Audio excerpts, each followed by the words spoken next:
Okay, it is at this point where I want to welcome in my YouTube subscribers. Hi, everybody. I know it's been a while since I made a video, but we're here talking about NASCAR Heat 4, and let's continue. Let's talk about it. It was revealed over the weekend in Daytona. Kevin Harvick is your cover driver. Tony Stewart is also on the cover. We'll talk about why he is, what impact he will have on the game coming up in just a moment. There's also a gold edition with Jeff Gordon on the cover. You can get that. You can get the game 3 days early if you get the gold edition, and a Jeff Gordon steelbook. I don't know what a steelbook is. I've never had one, so I don't know. But anyway, we're going to talk about some of the details that they talked about in this game. I'm not going to go through every bullet point here. You can watch on your screen. You can see what I am reading off of my phone on your screen right now. So let's talk about it. You can pre-order the game, either the gold edition or the regular. Pre-order either or, and you will get the night version of Martinsville. That is probably the only reason I would pre-order this game. Literally, that is the only reason I would pre-order this game, is to get Martinsville at night. Like I said, I'm not going to read every bullet point. We're just going to talk about the main ones. They say updated visuals and new engine audio. The graphics look like a polished version of Heat 3. So, it is what it is. I mean, I don't know. It just sounds to me like, I don't know. New engine audio, they say it's the most realistic engine sounds ever in a NASCAR game. I don't know. We'll see. New features, they say track map. Track map, they're promoting this big thing.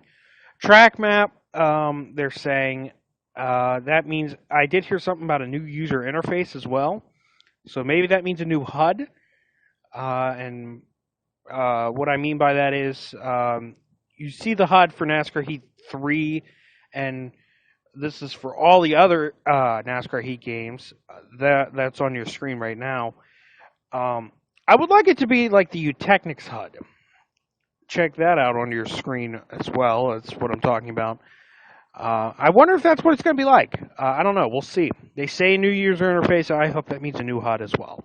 So, unlockable paint schemes. Now, this is interesting to me. Okay? This is very, very interesting. Yeah, I wonder how these paint schemes, how you're going to be, first of all, how are you going to unlock them? That's what I want to know.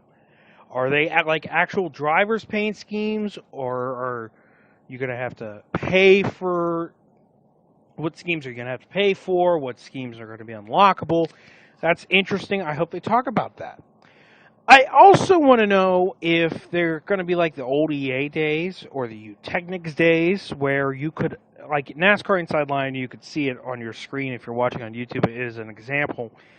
You could unlock a Fox Sports scheme for your player, or for you as a player, and a Speed TV scheme. You can unlock that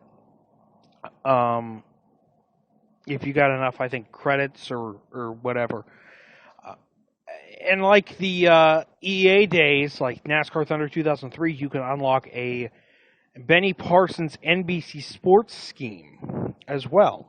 So maybe that's what that is. I don't know. I hope that's what it is. Maybe we'll get the NBC Sports card that they use for their broadcast. Maybe that's what we'll get. I don't know. I hope we do. That would be nice. I would have no problem with that. Control options. I think what that means is, people are kind of confused on what that means. I think what that means is you can change, like, say, for example, you don't want to use R2 if you play on PS4. You don't want to use R2 as the throttle. You want to use X as the throttle. You can. I think that's what that means, but I'm not sure.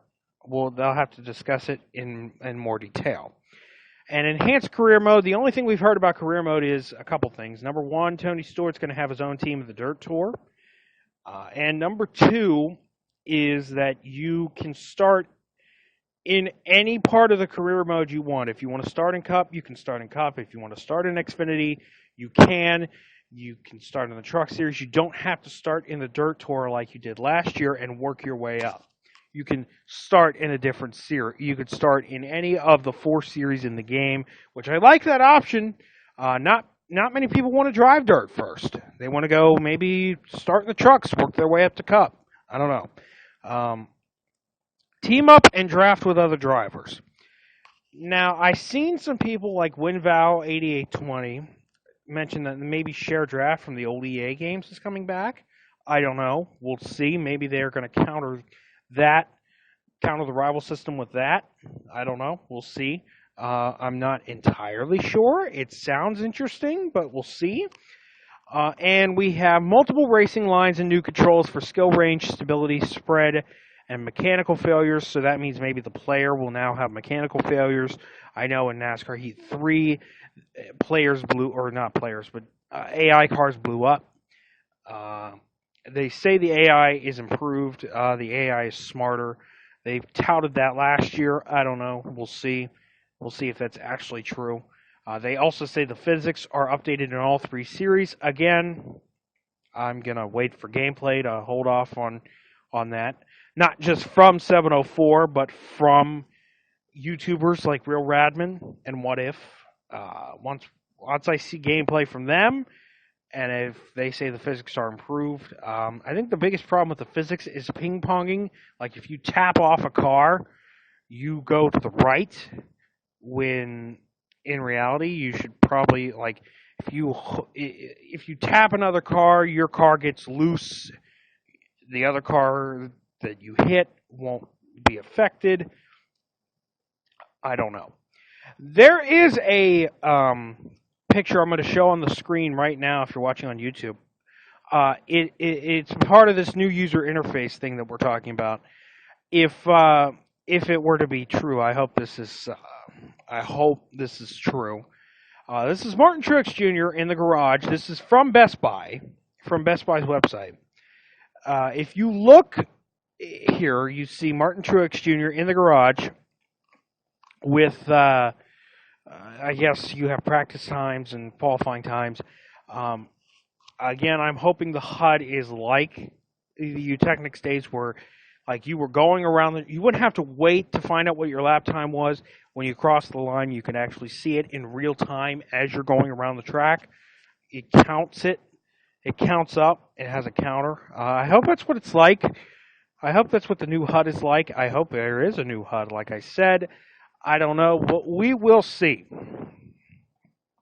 Yeah, the new Toyota Supra is in the game. Again, the graphics look a lot like NASCAR Heat 3, only just with a little more polish. That's about it.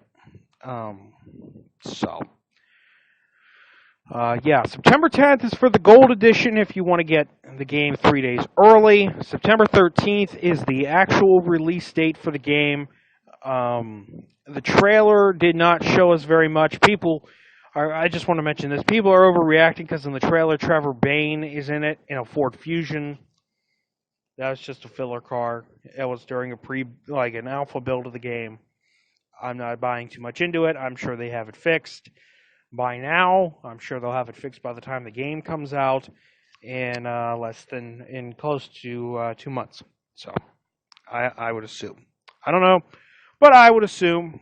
I'm not buying too much into it.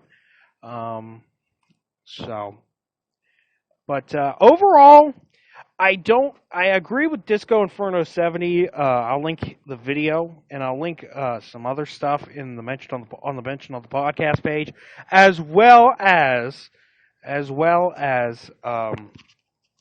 some other stuff, or as well as in the description of the video. He mentioned that this is not like a full game. It shouldn't be charged as a full game. It's basically NASCAR Heat 3 2.0, and I agree. I think it's more of a polished version of NASCAR Heat 3 with some minor tweaks and some minor added stuff. That's basically what I think this is. That's basically what I am thinking. So I don't know. Hopefully I'm wrong. Hopefully they give us some more info on the stuff that they did mention, like the multiple racing lines and the unlockable paint schemes, and they give us a bite of the new engine audio, a little bit of a taste of it, or a sound bite of it. That would be nice. I don't know. We'll find out here.